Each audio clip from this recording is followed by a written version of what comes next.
Hello, kamusta tayong lahat? I praise my Father for His faithfulness, for His mercy, for His grace. I worship the name of Yahweh, the Creator of heaven and earth, our Creator, our treasure, our inheritance.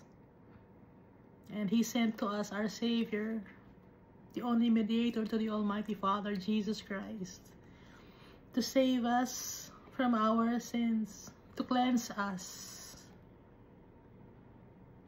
And He wants us to reign with Him in His kingdom that will never end. And I thank the Holy Spirit,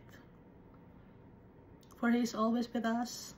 Jesus sent to us the Holy Spirit to guide us, to remind us of the goodness of our Father and the teachings of Jesus Christ.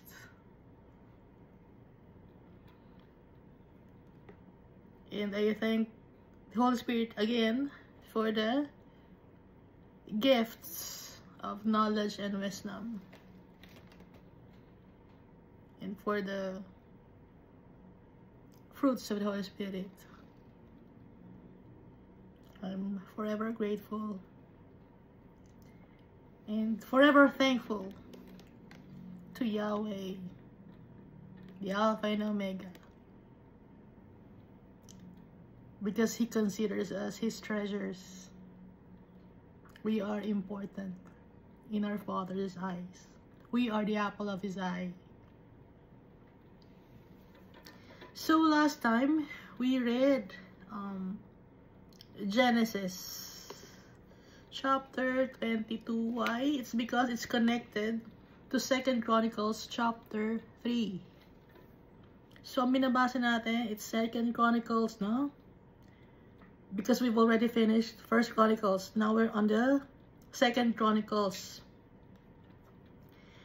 And we noticed that there are things in the book of 1st and 2nd Chronicles which are mentioned in the book of Genesis, Exodus, Leviticus, Numbers, Deuteronomy, up to the book of Revelation. So the Bible is whole. It's the manual of our lives. And we can see that our Father is different from Jesus Christ and from the Holy Spirit. Our Father, He created us in His image and likeness. Jesus Christ, He is our mediator, and the Holy Spirit, Jesus sent to us the Holy Spirit. So Jesus is different from the Holy Spirit, and Jesus is different from the Almighty Father, but they act as one because they have one goal. And so time will come, we will be one with our Father and Jesus Christ and the Holy Spirit. That's why when we gather together as one, we are the church. Pero iba si Almighty Father, iba ang kanyang personality, iba ang personality ni Jesus Christ, at iba ang Holy Spirit. The Almighty Father forgives sins. He created us, and then Jesus Christ, He gave His life for us, and He also forgives sins. The Holy Spirit is sent to us by our Father, Jesus Christ, to remind us, to shower us with gifts and fruits. So different ang kanilang, iba-iba ang kanilang ginagawa sa atin, but they have one purpose, and that is for us to be with our Father, so that we may claim our inheritance, our birthright. Pag nakabalik tayo sa tatay natin, babalik tayo sa tatay natin, dahil sa kanya tayo galing. Makakabalik lang tayo sa tatay natin if we believe in Jesus Christ. that He is the only begotten Son by faith and not by works, so that we can never boast about anything, because all the things that we have is from our Father. Even our lives, even our soul, it's from our Father. Even our breath, the oxygen, the things that we can see here in this world, even this world, God created it. And He only wants us to be faithful to Him, to obey Him.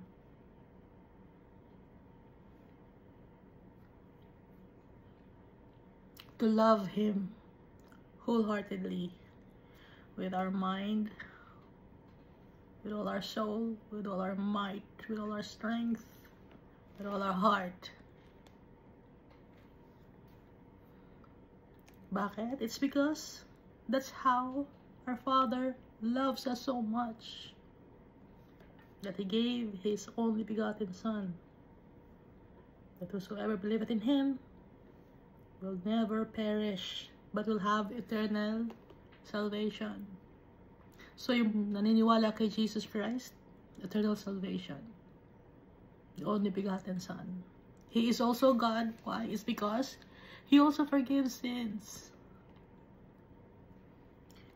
Walang prophet ang nagbibigay ng kapatawaran.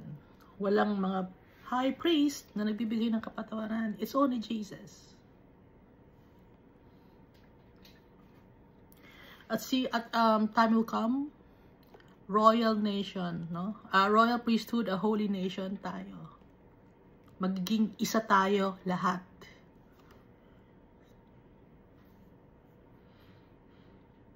Magiging kagaya tayo ng tatay natin. Kaya, here in this world, we are being tested. If we are obedient to our Father.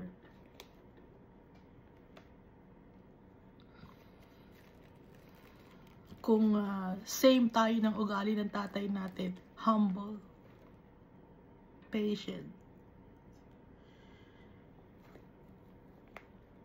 and we acknowledge that we are nothing without our Father. So all throughout the Bible, binabanggit si Almighty Father, si Jesus Christ, although hindi Jesus ang nakalagay dito, but pinabanggit si Jesus Christ at ang kanyang mga characteristics, no? Through the prophecy and also yung mga things na nandito sa Ark of the Covenant. Si Jesus yon, pinapatungkulan. At siya yung commander of the army of the Almighty Father. The branch of righteousness. The man clothed in linen, Jesus Christ.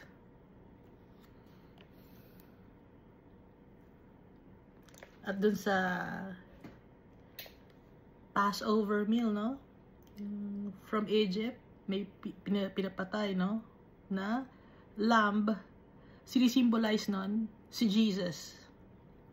Sa Old Covenant, yung lamb ang pinatay, tapos yung blood, para mag-pass yung angel of death, hindi saktan yung mga nasa loob ng bahay. Dapat may blood ng lamb sa door.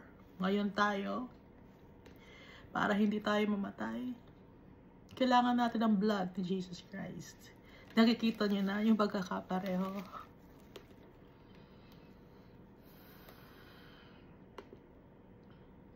So itong si Abraham,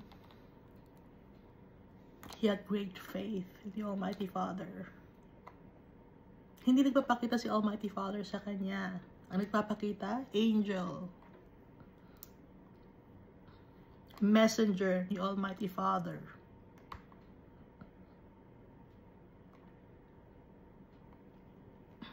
Kung may mga anak kayo, tapos example, may mga business kayo, no? Yung mga business nyo, may mga anak kayo, hindi pa sila ang may-ari or hindi pa sila ang namumuno, hindi pa sila yung CEO, no? Wala pa silang role. Pero kasama sila ng mga empleyado. Parang training ground, no? So si Jesus, ganoon din siya. Kasama niya yung mga pare-pareho sila ng ranking. Although si Jesus, iba siya, pero nasa training ground siya dito sa Old Covenant. And then yung time na dapat na siyang ipanganak dito sa mundo, yung fertilized egg, nilagay ng Holy Spirit sa womb ni Mary. So si Jesus Christ, associated siya kay Joseph. Although hindi niya kadugo si Joseph, adopted son siya, si Jesus Christ. So tayo, adopted children of the Almighty Father. So nakikita niyo na naman yung pagkakapareho, di ba?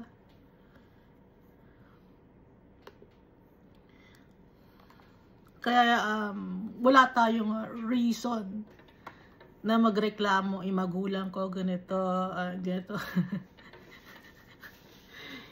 Inaway ako ng magulang ko nung bata ako, iniwan. Wala tayong magiging reason na ganun. Bakit? Si Jesus Christ, adopted siya ni Joseph. Kaya siya associated sa tribe of Judah. Kasi ganun pag adopted, no? So pag adopted ka, meron ka ring inheritance.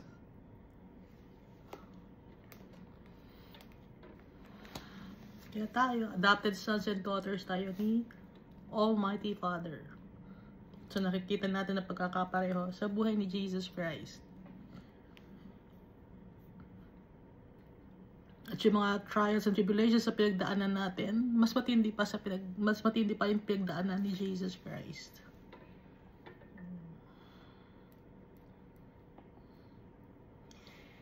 Hinampas pa kayo ng bakal sa likod?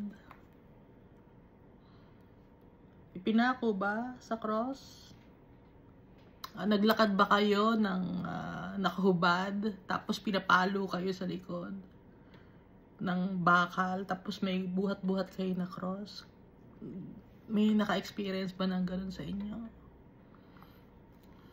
Yung kahihiyan ni Jesus Christ, tinadyakan siya, hinila yung kanyang bigote, dinuruan siya, sinampal siya, lahat na ng physical abuse ginawa na sa katawan niya. At ipinahiya pa siya. At lumaki si Jesus. He was poor. Carpenter si Joseph. Kaya tayo, hindi tayo dapat maging mayabang.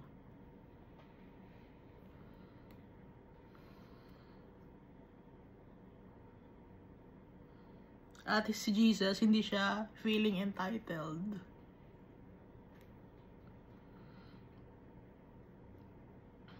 At kahit na sinaktan siya ng mga tao, ang sabi ni Jesus, Father, forgive them, for they do not know what they are doing. Kaya ba natin yun? Hindi natin makakaya yung ginawa ni Jesus. Kaya kailangan natin si Jesus. He is our Savior. Emmanuel. He came from our Father. Kasama na siya ni Almighty Father when this world was created.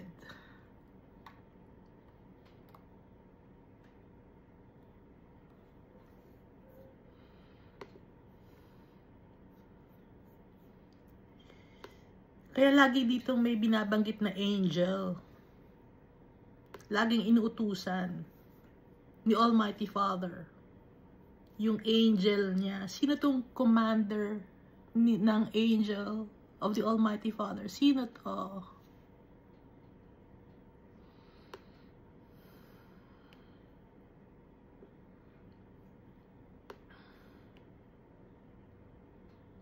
Dito kay Abraham, but the angel of the Lord called to him from heaven and said, Abraham, Abraham, angel of the Lord.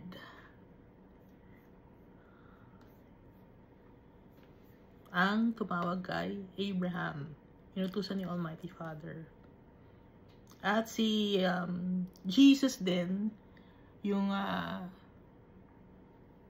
isa sa 3 angels na nagpunta kay Abraham. Tapos yung 2 angel tumuloy sa Sodom and Gomorrah. At ang naibang kasama ni Abraham ay isang man. Nakasama ng angel. Si Jesus yon. Hindi lang Jesus ang name niya, kasi iba ang name ni Jesus in heaven. Kaya nga sa Book of Revelation, siya lang ang nakakaalam ng kanyang name. Hindi binigay yung kanyang name. Kaya lang natin na alam ang name ni Jesus ay Jesus dito sa mundo when He was born in this world. Kasi nga, Savior. Kinsman Redeemer. Si Jesus lahat nagbayad ng ating mga debt.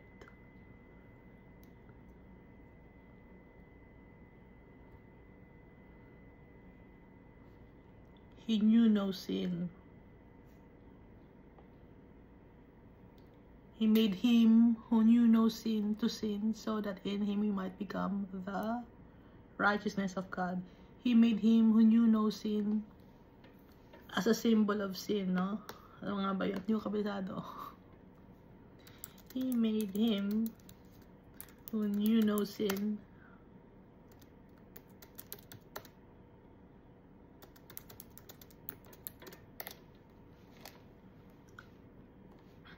for He made Him who knew no sin to be sin for us, that we might become the righteousness of God in Him. Si Jesus to. So magkaiba si Almighty Father, iba si Jesus Christ. But if we glorify Jesus Christ, we are also glorifying our Father. And if we glorify our Father, we are also glorifying Jesus Christ, because kaisa ng goal ni Almighty Father, si Jesus Christ at ang Holy Spirit. Kaya tayo, kaisa rin tayo ni Almighty Father at ni Jesus Christ.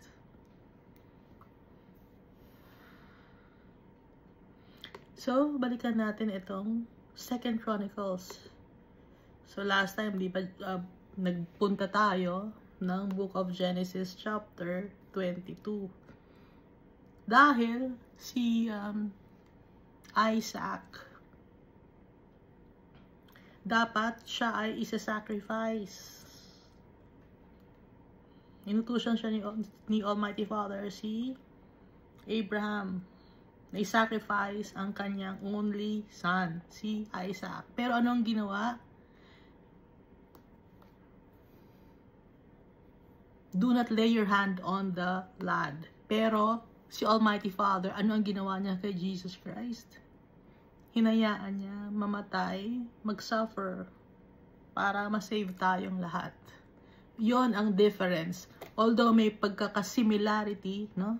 Similar sila. Si Abraham, isa lang anak niya, isa-sacrifice, pero pinahinto. No? Tumawag yung angel of the Lord kay Abraham. Ngayon, si Jesus Christ, kaisa-isa anak ni Almighty Father, pinadala dito. And He gave His life on the cross. Nakikita na natin yung similarity.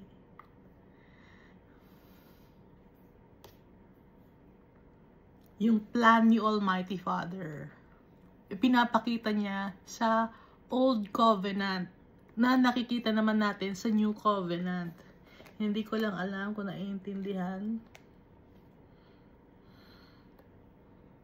Pero by the grace of God, alam ko maiintindihan ninyo. Book, magulo na naman.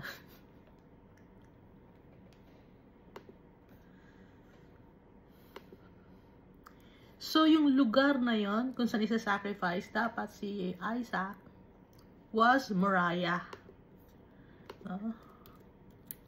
Yung lugar, land of Moriah.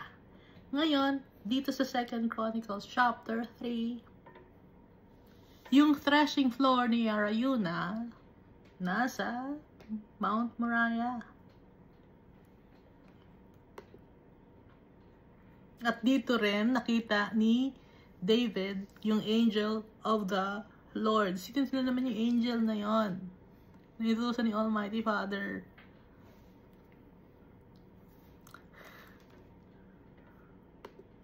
So, basahin natin, ano? Iska, basahin mo? Oo, babasahin ko. 2 Chronicles chapter 3. Now Solomon began to build the house of the Lord at Jerusalem on Mount Moriah.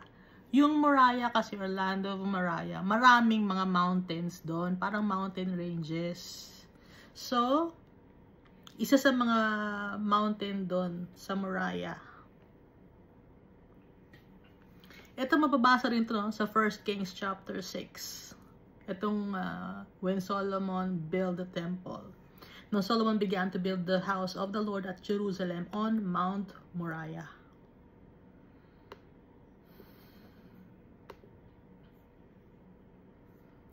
Where the Lord had appeared to his father David at the place that David had prepared on the threshing floor of Ornan or Araunah the Jebusite. Nabasa rin natin to sa 2 Samuel chapter 24 verse 16. Buhay pa si David. Ito yung last na punishment, no? Nagkaroon kasi ng punishment kay David dahil nagkasala siya. Nawalan siya ng faith kay Almighty Father. At naiintindihan naman ni Almighty Father din si David. Pero, syempre, lahat ng kasalanan, merong repercussions yun.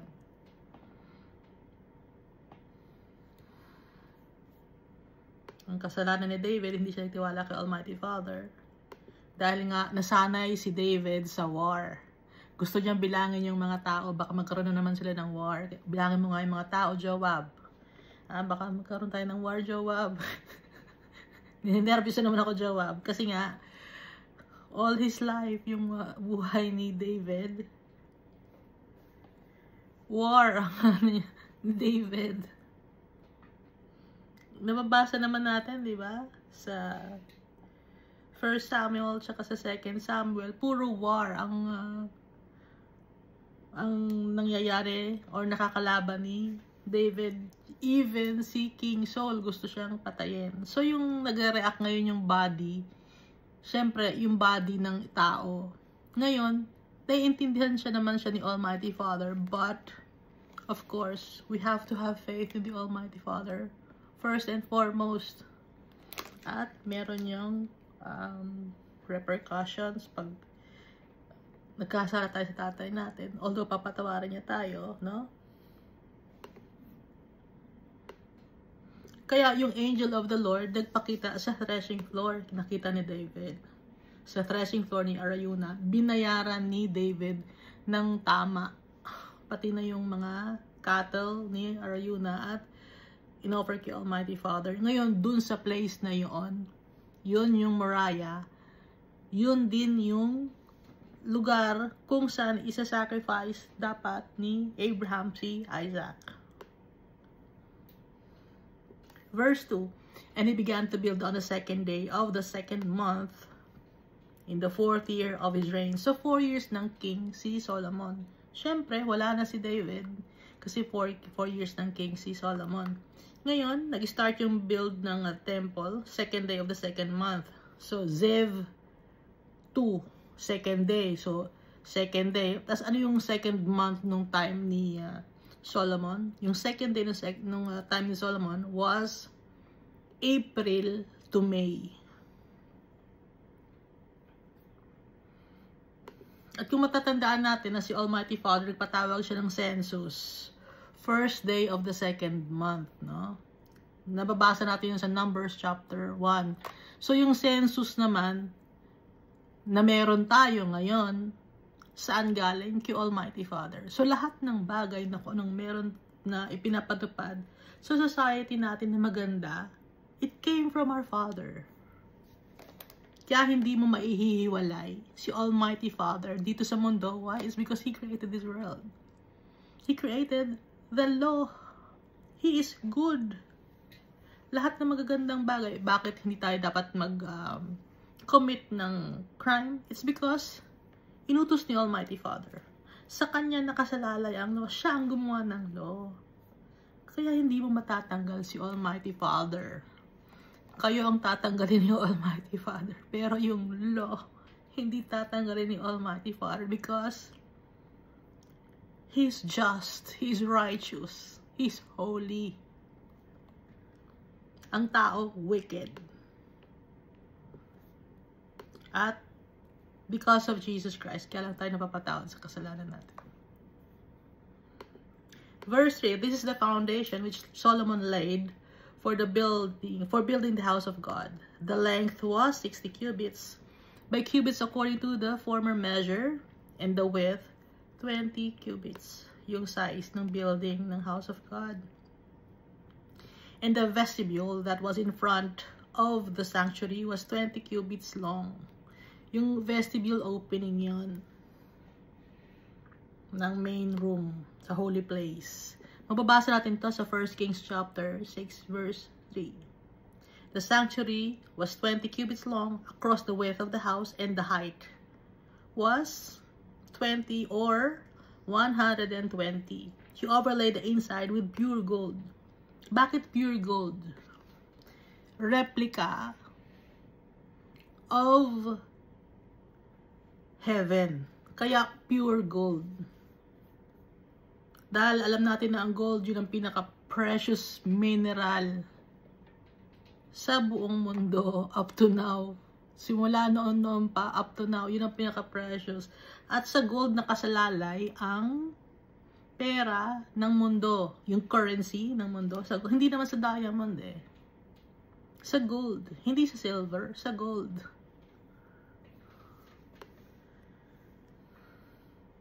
Kaya pag ang isang country may nagmimina ng ginto, no? Mayaman yung country na yon.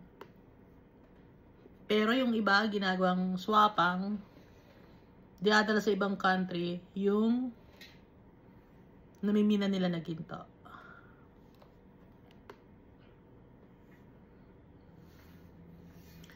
Yung India,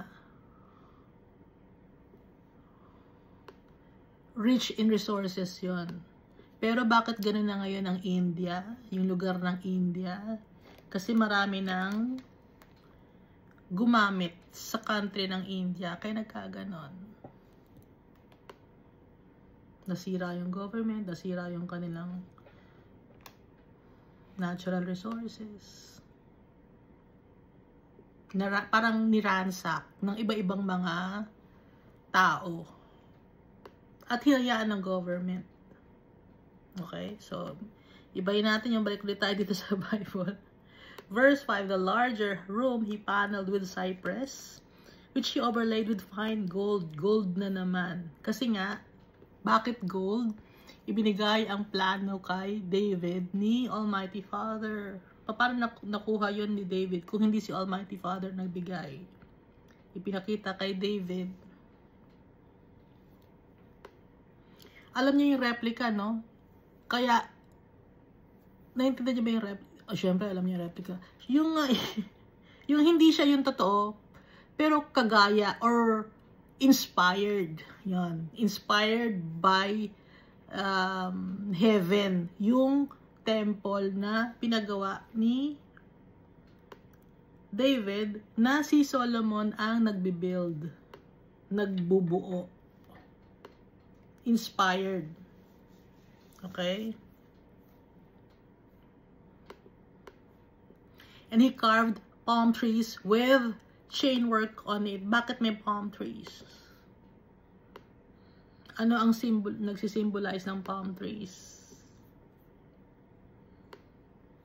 Lahat ng inilalagay na design, lahat ng mga materials, kung bakit ganito ang materials na nilalagay, merong ibig sabihin. Hindi lang trip lang natin lagyan ng trip lang, lagyan natin ng palm trees, trip lang, hindi ganon, ha? May ibig sabihin lahat itong ipinilagay ni David na si Almighty Father nagsabi kay David. And he decorated the house with precious stones for beauty. And the gold was from Parvaim. Alam niyo yung Parvaim? Yung Parvime, galing sa Parvime daw yung gold. Yung Parvime derived from the Sanskrit word Purva. Alam niyo yung Sanskrit? Alam niyo yung Sanskrit? It's a salita sa India yon, no? Marami kasi ng gold sa India. So, the gold was from Parvime, India. Kaya, nga yung Ophir, Parvime, halos magkapareho, di ba? Kasi nga, Ophir and Parvime, iisa lang, that's India. Ha? Huwag makulit. Verse 7. He also overlaid the house, the beams, the doorposts, its walls and doors with gold. So, puro gold. Bakit? Alam natin na pag yung gold nasisinagan niya ng araw, no? Parang fire. Kasi ang kulay ay yellow. At siya, maliwanag siya sa mata. Yung glory of the Almighty Father. Pero, mas maganda yung glory ni Almighty Father. Since hindi capture yung gloriousness ni Almighty Father, ang pinakahalos kahawig, although incomparable yung gloriousness of the Almighty Father, ang pinakakahawig lang dito sa mundo was gold. And he carved cherubim on the walls. Bakit may cherubim? Kasi nga, yung cherubim, kasama ni Almighty Father. Kaya may cherubim sa walls, may design yung walls ng temple. Verse 8. And he made the most holy place, its length was according to the width of the house, 20 cubits, and its width 20 cubits. He overlaid it with 600 talents of fine gold. Ang bigat nun. Kasi, pag sinasabing talents, bigat ito, hindi ito bilang. Dahil tinitimbang ang gold. Up to now, di ba tinitimbang? So, 20 cubits by 20 cubits, yung most holy place.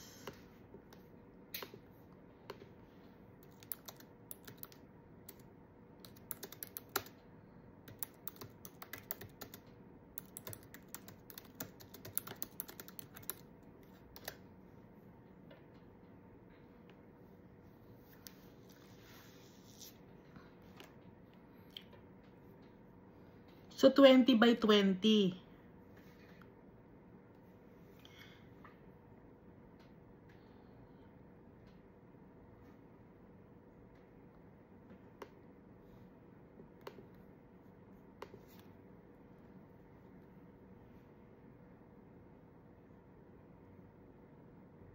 So, ito ay square kasi 20 by 20. Ngayon, sa Book of Revelation, yung New Jerusalem, square din ang korte, no? So, alam na ninyo.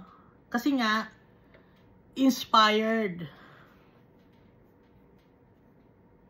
ng mga sinasabi ni Almighty Father. Inutos niya kay David. Kaya, 20 by 20, 20 cubits in its width, 20 cubits. He overlaid it with 600 talents of fine gold.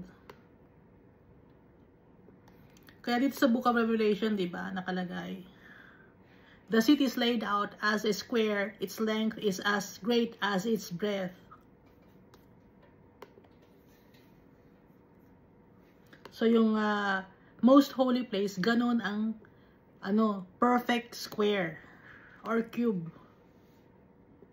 Verse 9, the weight of the nails was 50 shekels of silver. And he overlaid the upper area with gold. Gold na naman. In the most holy place, he made 2 cherubim, fashioned by carving, and overlaid them with gold. Gold na naman. At saka, sometimes, pag yung gold, natatamaan siya ng araw, para siyang fire, di ba? Dahil yung fire, kulay yellow din siya. Verse 11, the wings of the cherubim were 20 cubits in overall length.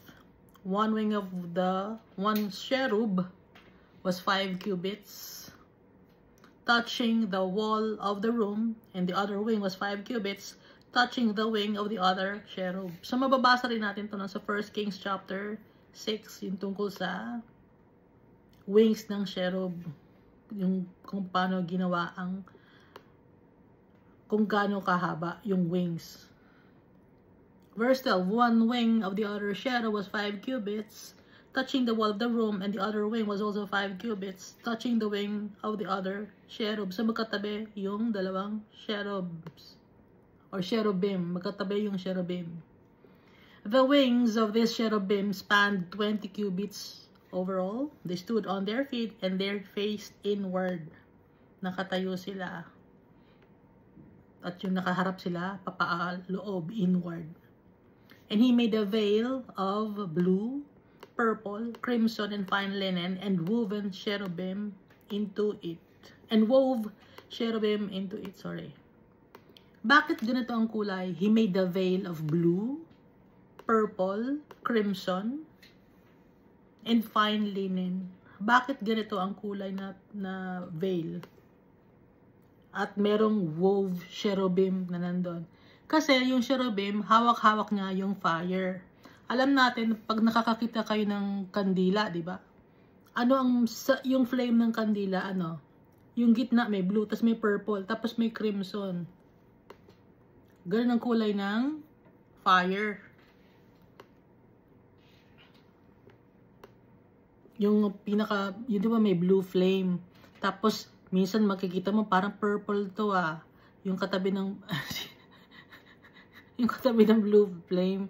Parang may purple na parang may crimson. Pag, nakakaintindi kaya. Kasi nga, yung cherubim, may hawak-hawak, meron silang wheel. Sa wheel, nandun yung fire.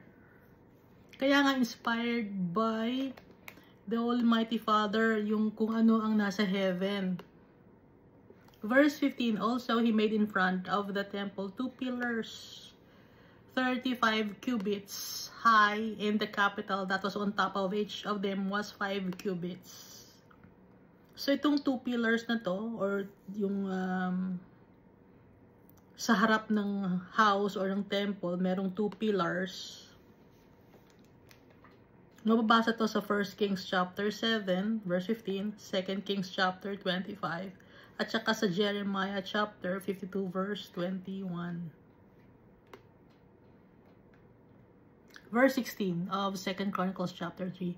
He made wreaths of chainwork as in the inner sanctuary and put them on top of the pillars, and he made 100 pomegranates and put them in the wreaths of chainwork.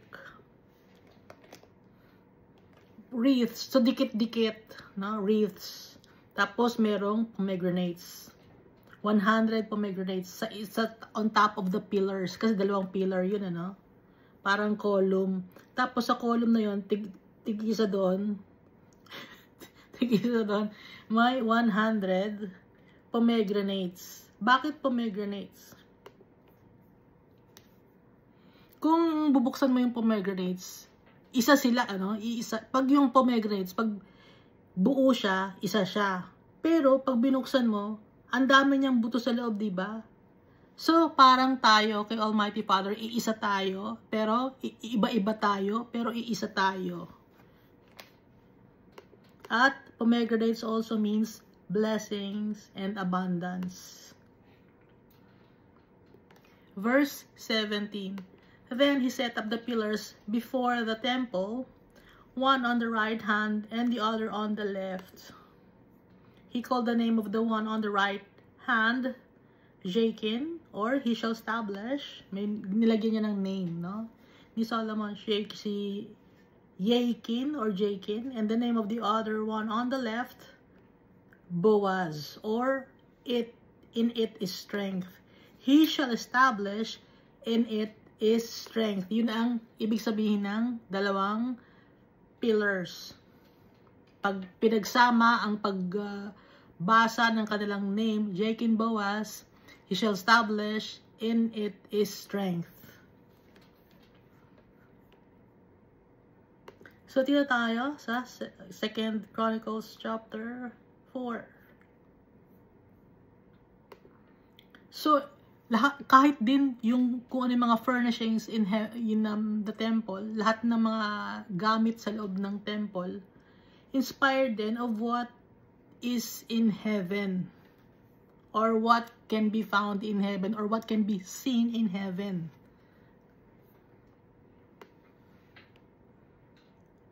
Symbolically, sometimes symbolically, no?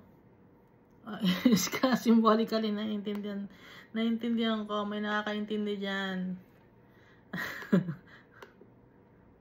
Baka kasi sabihin, baka di ba kami makakaintindi? O sige, naiintindihan ninyo. So 2 Chronicles chapter 4, verse 1. Moreover, he made a bronze altar. 20 cubits was its length, 20 cubits its width, and 10 cubits its height. Then he made the sea of cast bronze, 10 cubits from one brim to the other. It was completely round. Its height was 5 cubits, and a line of 30 cubits measured its circumference. No?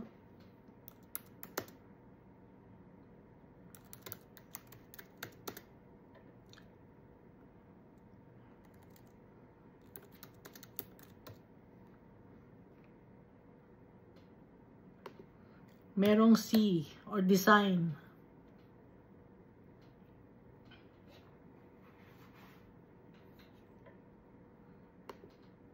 Nabanggit ito sa ano sa Ezekiel. Ezekiel ba yun? Yung harap ng throne ni Almighty Father.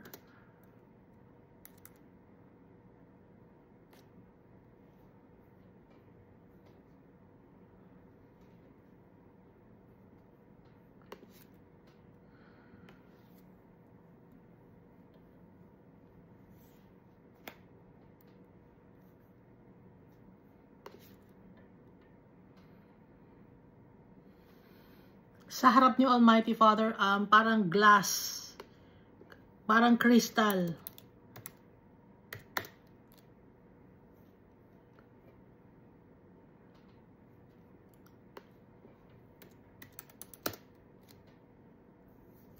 Saan yan? Pasok ko yan.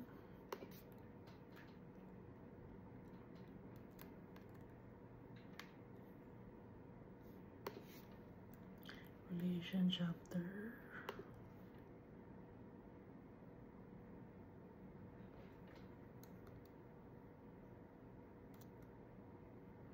Glass. Sea.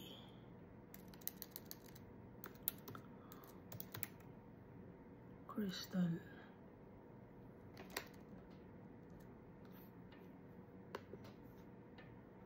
Ezekiel. Sa Ezekiel ba yun? Sino kausap ko? Ezekiel. Sa harap ni Almighty Father kasi merong clear crystal. They describe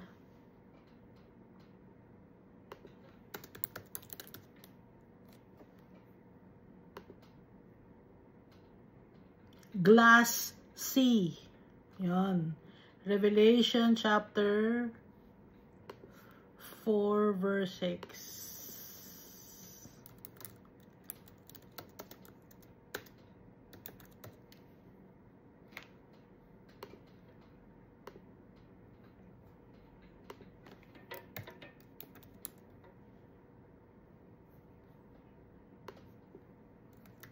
Glass. Kaya meron ganon na ipinagawa si Solomon, kasi yun ang nasa plano ni David, kasi kaya nasa plano ni David yun ang ibinigay ni Almighty Father sa kanya. Ngayon, dito sa Revelation chapter 4, before the throne, there was a sea of glass like crystal. And in the midst of the throne, and around the throne, were 4 living creatures full of eyes in front and in back. Ito yung cherubim. So, binanggit ito yung sea of glass. No? Kaya dito, sa 2 Chronicles chapter 4, may design. na sea of cast bronze. Kasi nga, replica itong temple ng heaven, kung nasaan nandun si Almighty Father. But of course, itong earth, it's only the footstool of our Father. Ito na yung pinakamagandang replica ng makikita natin dito sa mundo. Although sa heaven, mas a million times mas maganda pa. Parang visualization lang of what's in heaven. Naiintindihan natin, ano? Visualization to ng what's in heaven, itong temple. Kaya nga, then he made the sea of cast bronze, kasi binanggit yun sa Book of Revelation, na nasa harap ni Almighty Father, may sea of glass, no? Ano nga ulit yun? Sea of glass like crystal. Ano bang kulay ng crystal na sea of glass? Kulay ng bronze. Diba yung bronze medyo kumikinang-kinang siya, pero hindi naman masyado matingkad, ganon. 10 cubits from one brim to the other. It was completely round. Its height was 5 cubits, and the line of 30 cubits measured its circumference. Kaya nga inspired itong temple of what's in heaven. Verse 3, and under it was the likeness of oxen, encircling it all around. Binabanggit ang oxen. Binanggit din yung cherubim or 4 living creatures. Pero dito dalawa lang ang inilagay. Kasi nga, replica lang ito. Ngayon, itong oxen, bakit may oxen to? Kasi nga, yung 4 living creatures, meron silang face of an ox. Yung 4 na 4 living creatures, each of them has the face of an ox. Kaya meron dito, and under it was the likeness of oxen, encircling it all around. Ox also symbolizes patience and perseverance, tsaka diligent, at tsaka hard worker ang mga oxen. Kaya si Almighty Father, yun ang kanyang characteristics. Ngayon, as children of the Almighty Father, dapat ganon din tayo, maging kagaya tayo ni Almighty Father. Ano ang trabaho natin?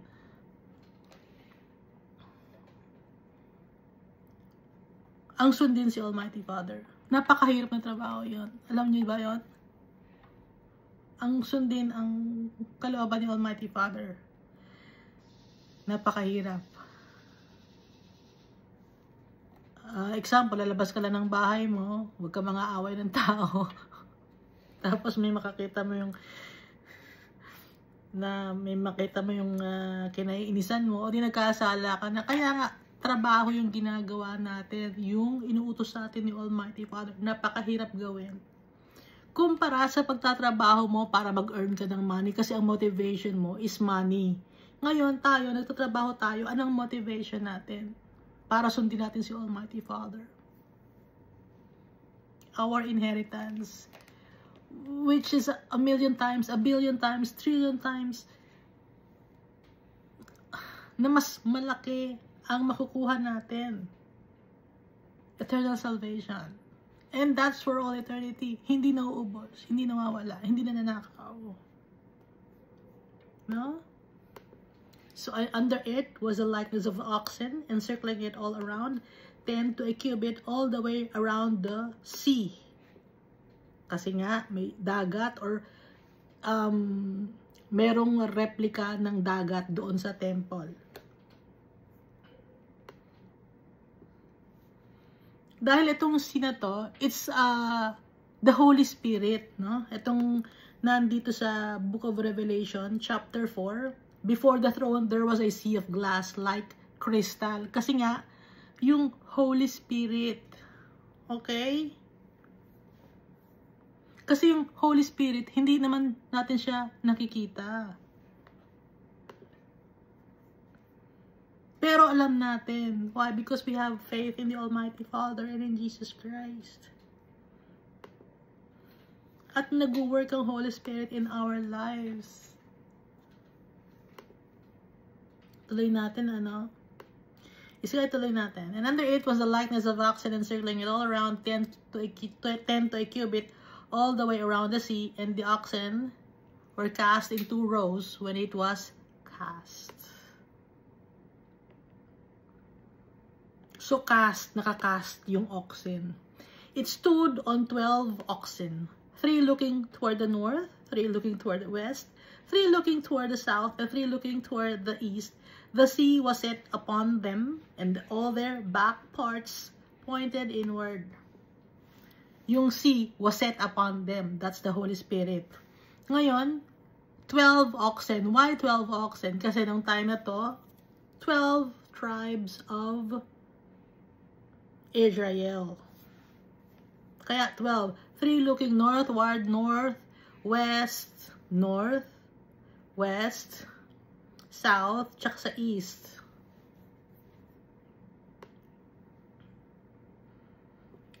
At the sea was set upon them. Yun ang Holy Spirit na nag-guide. So, ang mga bantay, 3 looking toward the north. Mga kaya oxen, o diligent, patient, nagpe-persevere. Ang nagsisimbolize 12 tribes of Israel. Naintindihan na natin yung ibig sabihin nito. Naintindihan ko. Verse 5, it was a handbreadth thick, and its brim was shaped like a brim of a cup. Like a lily blossom, it contained about 8,000 gallons, 2,000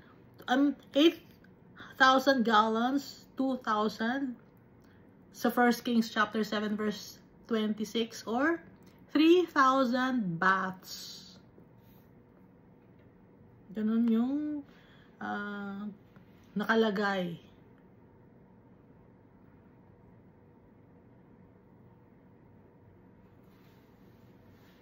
It contained 3,000 baths. Verse 6. Nasa verse 6 na tayo. Itong verse 6 na to, yung 10 lavers, mababasa rin sa 1 Kings chapter 7 verse 38 to 39. He also made 10 lavers.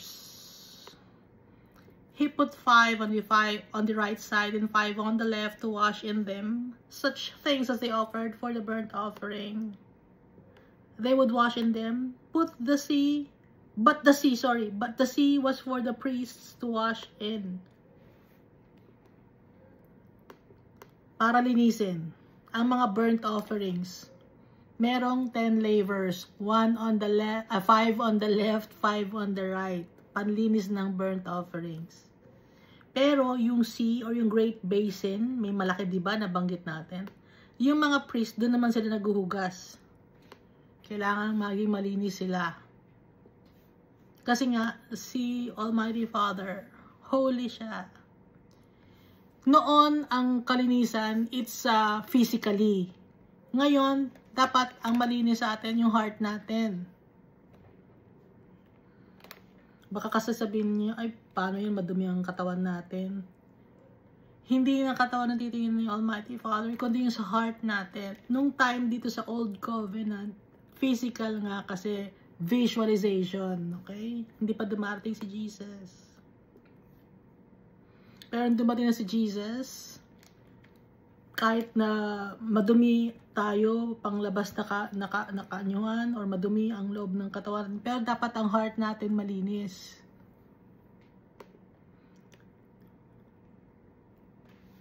Verse 7, and he made 10 lampstands of gold according to their design and set them in the temple, 5 on the right side and 5 on the left. 10 lampstands of gold.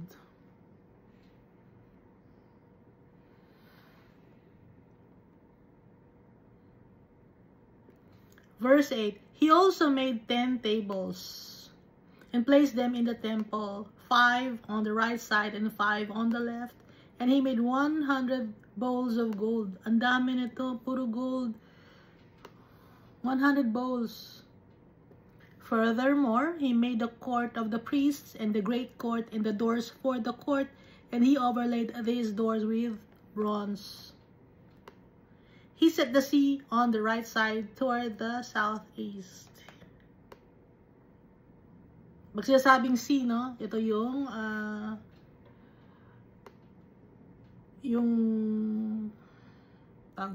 sea of cast bronze.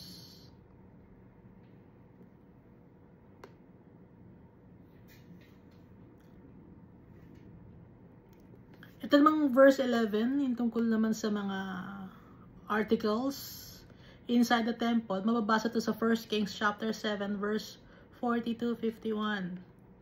Then Huram made the pots and the shovels and the bowls. Itong si Huram, father siya ni Hiram, king of Tyre.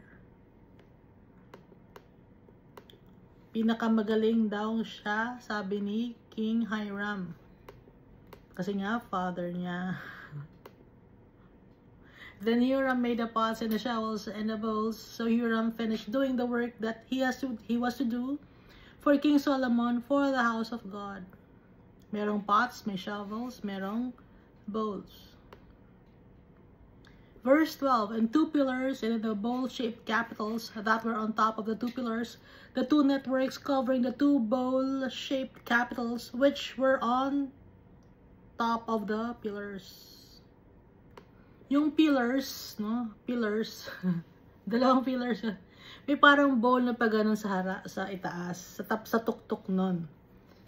400 pomegranates for the 2 networks, 2 rows of pomegranates for each network to cover the 2 bowl-shaped capitals that were on the pillars. So yung dalawang pillars na yun, merong 2 bowls. Merong pomegranates, pero may takip din siya na 2 bowl-shaped capitals. So may design.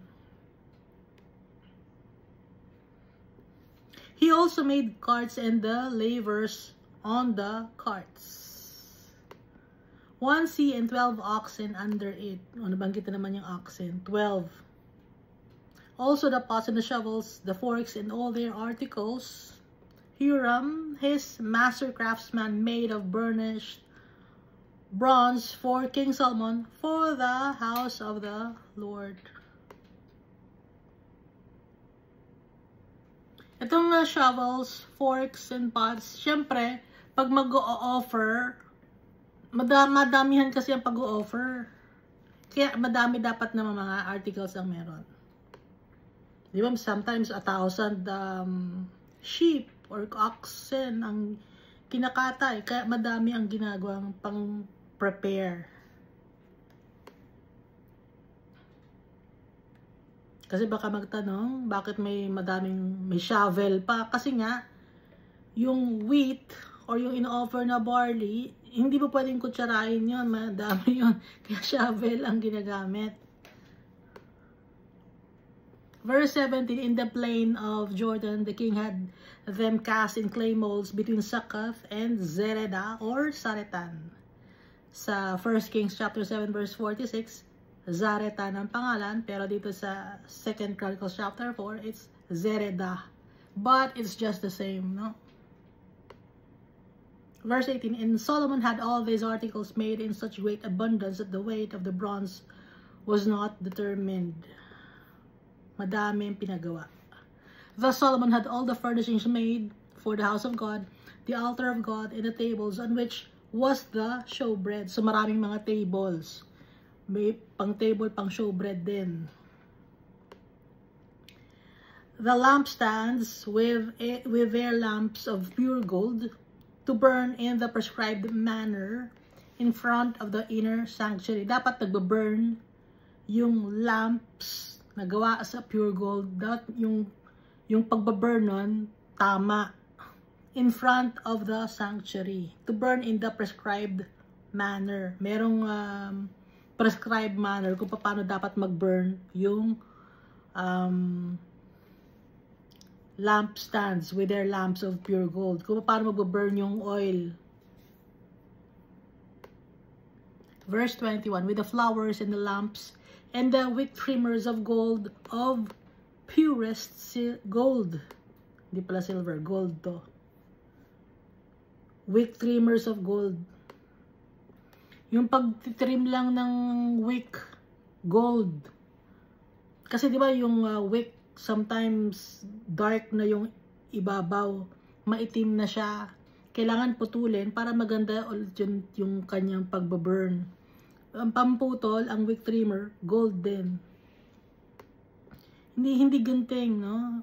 Hindi ko alam kung paano itsura ng wick trimmer na to. Na-invento na ba yung gunting nun? Verse 22, the trimmers, the bowls, the ladles. Kailangan ng ladles pag hinahalo yung mga niluluto, yung pinapakuluan. And the censers of pure gold.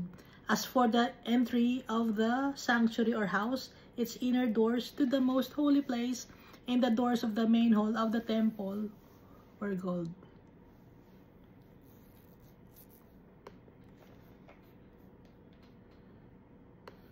So sa heaven, hindi na kailangan ng mga ladles or pots. Kasi, kaya lang naman kailangan ng ladles or pots, kasi nga ito ay temple na kung saan sila mag-o-offer ng mga animals, ng mga oxen and sheep. Since si Jesus Christ na ibinigay na niya ang kanyang buhay para sa atin, hindi na natin kailangan pa ng mga ladles, ng mga panluto. Hindi na kailangan yun dahil once and for all, binigay na ni Jesus Christ yung kanyang buhay para sa atin.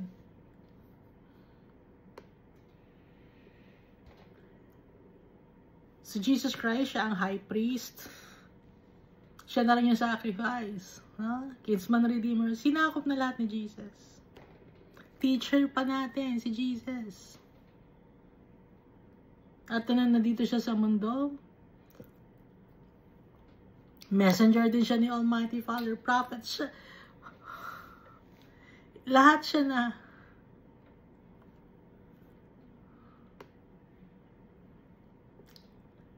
Friend pa natin. King of Kings and Lord of Lords. Si Jesus. Itinaas ni Almighty Father ang name ni Jesus above all names. Our Father is amazing.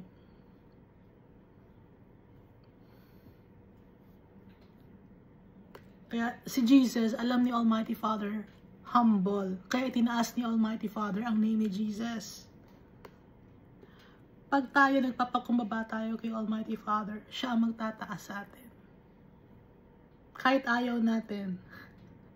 Lord, hindi pwede, Lord. Ikaw yung may tataas dapat pangalan mo. At dahil itinaas mo ang pangalan ko, sasabihin ni Jesus, itataas din kita. Dahil si Almighty Father, He is our real Father.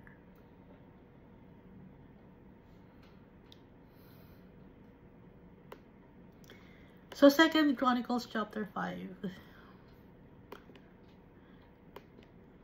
Itong the ark, sobra ko bulol. The ark brought into the temple, no? Ditong 2 Chronicles chapter 5. Mababasa nito sa 1 Kings chapter 8. Kasi tapos na dito sa 2 Chronicles chapter 5 gawin ang temple. No? Basahin natin. So all the work that Solomon had done for the house of the Lord was finished, and Solomon brought in the things which his father David had dedicated, the silver and the gold and all the furnishings, and he put them in the treasuries of the house of God. So gawa na, natapos na.